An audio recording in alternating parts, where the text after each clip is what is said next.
5 बजे हैं। 60 साल के सुदामा की आंखें खुल जाती हैं। उनकी फटी हुई एड़ियों वाले पैर जब जमीन पर पड़ते हैं तो एक दर्द भरी कराह निकलती है। सुदामा एक दिहाड़ी मजदूर है। उसके हिस्से में न कोई जमीन है, न कोई बैंक बैलेंस है, तो बस एक 8 साल का पोता गोलू जो चटाई पर सोया हुआ अपनी नींद में भी मुस्कुरा रहा है। शायद सपने में वो कोई खिलौना देख रहा है। हे भगवान, आज कोई काम दिला देना। कल तो बस 2 सूखी रोटियां और नमक में ही दिन कट गया। आज इस बच्चे का चेहरा देखा नहीं जाता। भूख से इसकी बुरी हालत है। सुदामा अपनी फटी हुई जेब टटोलता है। उसमें सिर्फ एक 5 रुपए का सिक्का निकलता है। फिर वो घर के बाहर जाता है और काम की तलाश में गांव के चौक की तरफ निकल पड़ता है। चौक पर मजदूरों का मेला लगा है। हर कोई काम की तलाश में वहीं बैठा है। सुदामा की बूढ़ी हड्डियां दौड़ भाग का मुकाबला नहीं कर पाती, इसलिए सुदामा भी वहीं जाकर बैठ जाता है। दोपहर के 2 बज चुके हैं। कड़कड़ाती धूप में सुदामा का बुरा हाल था, लेकिन आज उसे फिर कोई काम नहीं मिला। आज भी खाली हाथ। हे राम, शाम को घर जाऊंगा तो गोलू को क्या मुंह दिखाऊंगा। कल उसने कहा था, दादा बहुत दिन हो गए, जलेबी खाने का मन है। भूख और निराशा से थका सुदामा भारी कदमों से घर की तरफ लौटने लगता है। तभी बाजार के मोड़ पर उसे एक जानी पहचानी सम्मोहित करने वाली खुशबू अपनी तरफ खींचती है। ये राम खिलावन की दुकान है। खौलते हुए शुद्ध घी के कड़ाहे में सुनहरी गोल गोल जलेबियां छन रही हैं। कड़ाहे से निकलकर जब वो खौलती हुई चाशनी के टब में डूबती हैं। अरे बूढ़े, वह रास्ते के बीच में क्यों खड़े हो? ग्राहकों का रास्ता मत रोको। लेना है तो आगे आओ, नहीं तो आगे बढ़ो। अरे नहीं राम खिलावन भाई, मैं तो बस देख रहा था। बड़ी सुंदर जलेबी बनाई है तुमने। रंग एकदम सोने जैसा है। सोने जैसा नहीं, खरी सोने की ही है। शुद्ध देसी घी और असली केसर की चाशनी है। पूरे शहर में ऐसी जलेबी कोई बना दे तो दुकान नाम कर दूं। पर बूढ़े, तारीफ से पेट नहीं भरता। जेब में दाम है या बस खुशबू सूंघकर ही पेट भरोगे? भाई, दाम तो ज्यादा नहीं है। ये 5 रुपए है मेरे पास। क्या इसमें सिर्फ एक जलेबी मिल सकती है? मेरे लिए नहीं, घर पर छोटा पोता है। कई दिनों से बीमार था। आज उसने जिद की है। 5 रुपए? अरे सुदामा, 5 रुपए में तो आज के जमाने में जलेबी का टुकड़ा भी नहीं आता। यहाँ 250 रुपए किलो का भाव है। 5 रुपए का सिक्का ले जाओ और पोते को कोई खट्टी गोली खरीद देना। चलो रास्ता साफ करो, भीड़ मत लगाओ। सुदामा का दिल टूट जाता है। वो चुपचाप पीछे हट जाता है और दुकान से कुछ दूरी पर एक पेड़ की छांव में बैठ जाता है। उसकी नजरें उस कड़ाहे से नहीं हटती। वो देखता है कि कैसे बड़े बड़े घरों के बच्चे आते हैं, थाट से पैसे फेंकते हैं और गरम गरम जलेबियां पत्तलों में लेकर मजे से खाते हैं। कुछ बच्चे तो आधी जलेबी खाकर जमीन पर फेंक देते हैं। सुदामा को उस फेंकी हुई जलेबी को देखकर एक पल के लिए लालच आता है कि उठा ले, पर उसका स्वाभिमान जाग उठता है। नहीं सुदामा, गरीब जरूर हूँ पर भिखारी नहीं। मेहनत की रोटी खाई है जिंदगी भर। उठाकर नहीं खिलाऊंगा अपने बच्चे को, चाहे भूखा सो जाए, पर हराम का निवाला उसके मुंह में नहीं डालूंगा। शाम ढलने लगती है। राम खिलावन की दुकान पर भीड़ और बढ़ जाती है। सुदामा वहीं बैठा रहता है, इस उम्मीद में कि शायद दुकान बंद होते समय कुछ बची कुची जलेबियां सस्ते में मिल जाएं। तभी दुकान पर एक रईस आदमी अपने कुत्ते के साथ आता है और उसके लिए बंगाली रसगुल्ले खरीदता है। ये देखकर सुदामा की छाती फट जाती है कि यहाँ जानवरों के नसीब में मिठाई है और उसके मासूम पोते के हिस्से में सिर्फ सूखी रोटी भी नहीं। रात के 9 बज चुके हैं। बाजार धीरे धीरे बंद हो रहा है। राम खिलावन अपनी दुकान समेट रहा है। कड़ाहे की आग बुझ चुकी है।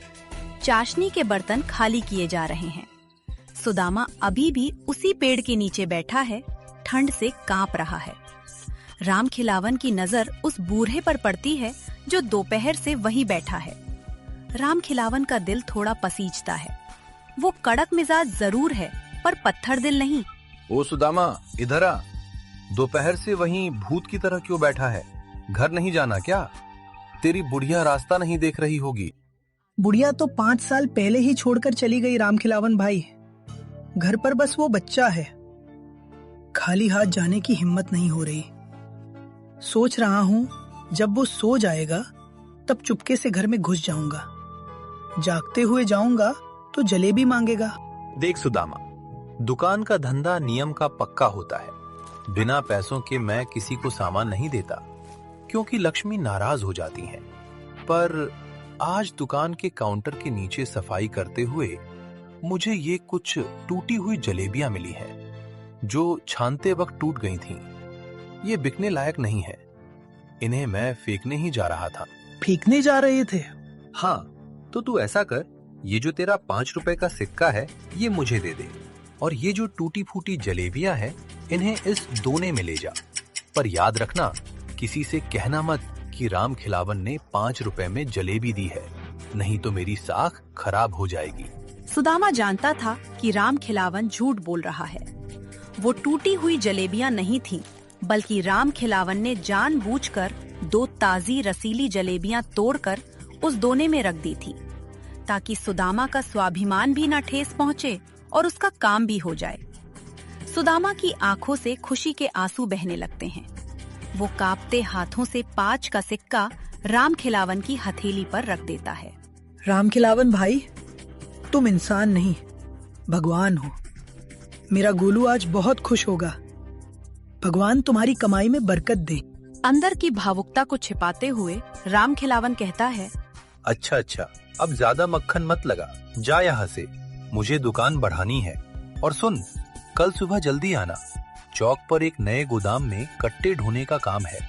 मैंने ठेकेदार से तेरे लिए बात कर ली है।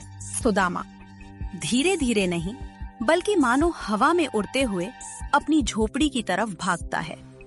उसके हाथ में पत्तल का वो दोना है, जिसमें से अभी भी हल्की हल्की गर्माहट और केसर की महक आ रही है।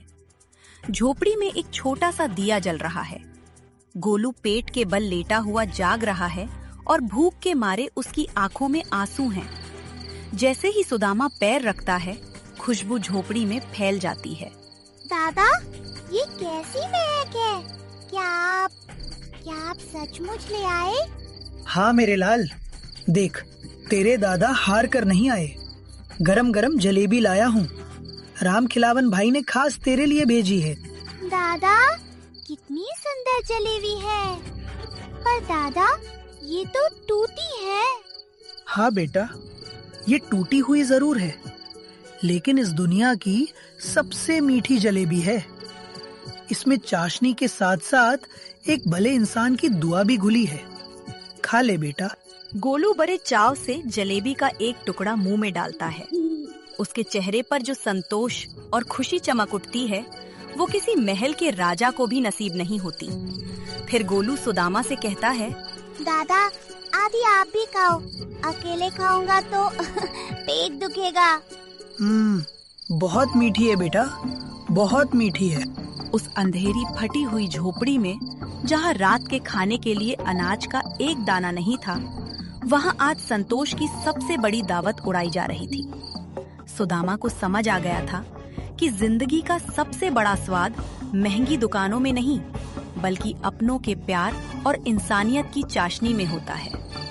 कल सुबह नया काम मिलने की उम्मीद थी, और आज की रात सुदामा और गोलू बिना भूख के मीठे सपनों के साथ सो चुके थे। रात के अंधेरे को चीरकर जब सुबह की पहली किरण सुदामा की झोपड़ी पर पड़ी, तो उसकी आंखें भारीपन से नहीं, बल्कि एक नई उम्मीद से खुली। रात की वो मीठी जलेबी जैसे गोलू के चेहरे पर एक परमानेंट मुस्कान छोड़ गई थी। सुदामा ने उठकर भगवान का शुक्रिया अदा किया, क्योंकि आज उसके पास काम था।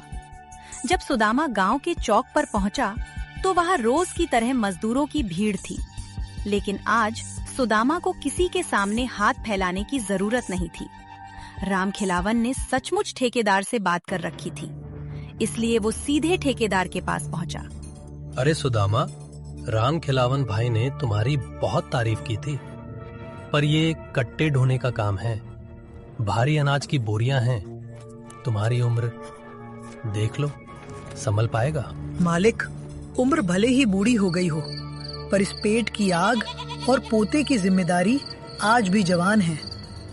आप बस काम दीजिए, शिकायत का मौका नहीं मिलेगा। सुदामा ने पहली बोरी अपनी पीठ पर उठाई। पैर थोड़े डगमगाए, रीढ़ की हड्डी से एक करकराहट की आवाज आई, लेकिन उसने मन में गोलू के मुस्कुराते चेहरे को याद किया और कदम आगे बढ़ा दिए।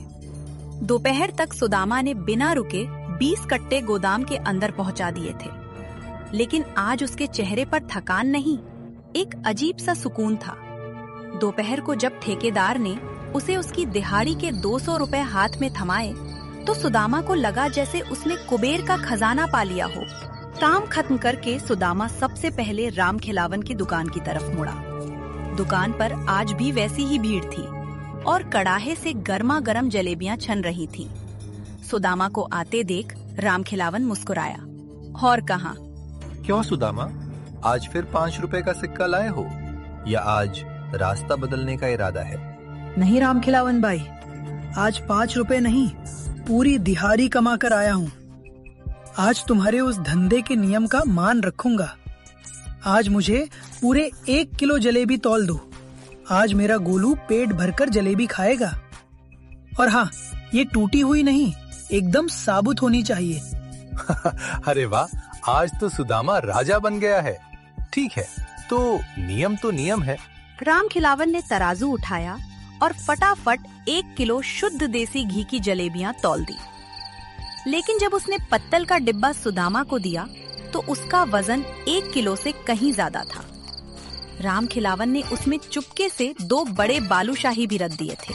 भाई, कल जो तुमने मेरे स्वाभिमान को बचाया, उसका कर्ज तो मैं कभी नहीं चुका पाऊंगा। ये पैसे तो बस तुम्हारी जलेबी के हैं, तुम्हारी इंसानियत की तो कोई कीमत ही नहीं है। अरे जा, अब फिर से भावुक मत हो। कल सुबह भी गोदाम पर काम है, टाइम से पहुंच जाना। और सुन, गोलू को मेरा आशीर्वाद देना। शाम को जब सुदामा झोपड़ी में लौटा, तो उसके एक हाथ में राशन का थैला था और दूसरे हाथ में जलेबी का वो भारी डिब्बा। गोलू दरवाजे पर ही बैठा दादा का इंतजार कर रहा था। जैसे ही उसने दादा को सामान के साथ देखा, वो दौड़कर सुदामा के पास गया। दादा, आज तो आप बहुत सारा सामान लाए हो। क्या आज भी राम खिलावन अंकल की जलेबियां टूट गई थी? नहीं मेरे बच्चे, आज ये जलेबियां टूटी हुई नहीं है। आज तुम्हारे दादा ने दिन भर पसीना बहाकर इन्हें कमाया है। आज हम भिखारी की तरह नहीं, बल्कि मेहनत की कमाई से राजाओं की तरह खाएंगे। उस रात सुदामा की झोपड़ी में सिर्फ जलेबी की खुशबू नहीं थी, बल्कि वहाँ आत्मनिर्भरता और आत्मसम्मान की महक थी। सुदामा ने आज गर्मा गर्म रोटियां बनाई और फिर दोनों ने मिलकर जलेबियों का लुत्फ उठाया। गोलू का पेट भी भर गया था और मन भी। जब दोनों सोने के लिए चटाई पर लेटे, तो सुदामा भी आज गालू के साथ लेटा था। तभी गोलू ने कहा, दादा, बड़े होकर मैं भी आपकी तरह खूब मेहनत करूँगा और आपके लिए सोने जैसी जलेबियां लाऊंगा।